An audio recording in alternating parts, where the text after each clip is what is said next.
Bonjour à tous, un petit cas concret, peut-être une remise à niveau par rapport au transgénérationnel.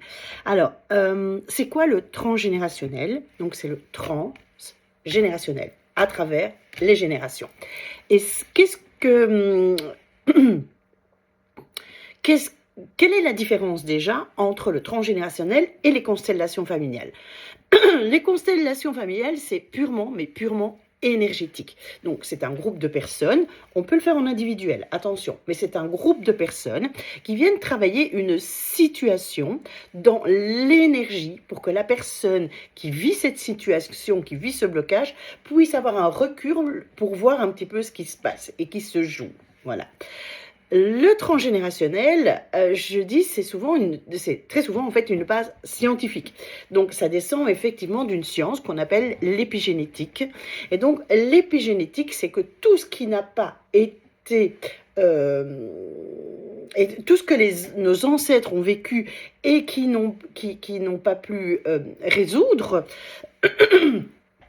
descend jusque nous. C'est comme si c'était un bagage, une valise qu'on se passait et qui va arriver jusque vous parce que nos ancêtres n'avaient pas en fait les outils pour le faire et donc ça arrive jusque vous. Et justement, quand moi j'ai quelqu'un qui est très intéressé par la psychogé, je dis ok, moi je veux bien faire de la psychogé, très bien, mais ça doit partir de vous, ça doit être votre problème. C'est pour ça que dès la première séance, ce que je fais, c'est que je demande à la personne d'établir un objectif. C'est quoi l'objectif ?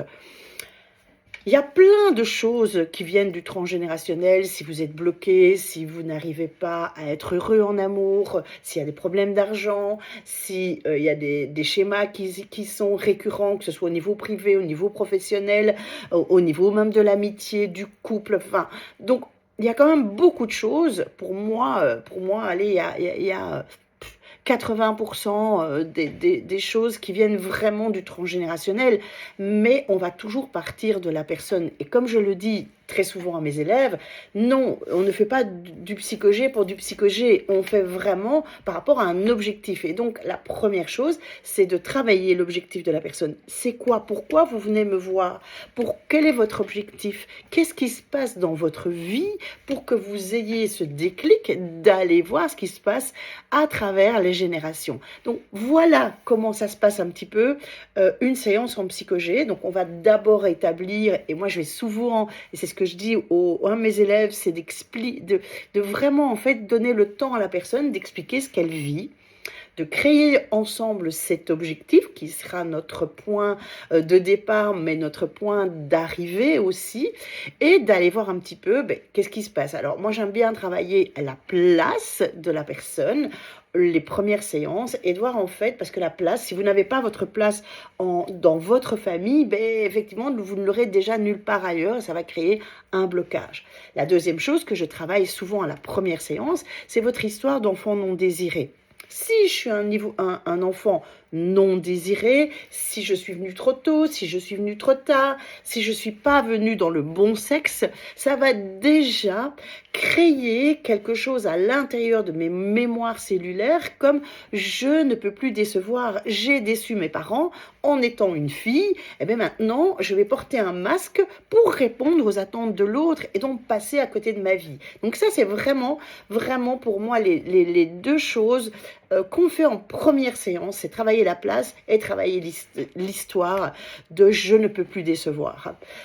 Et puis effectivement on va aller faire ce qu'on appelle le psychogénosociogramme. C'est quoi le psychogénosociogramme?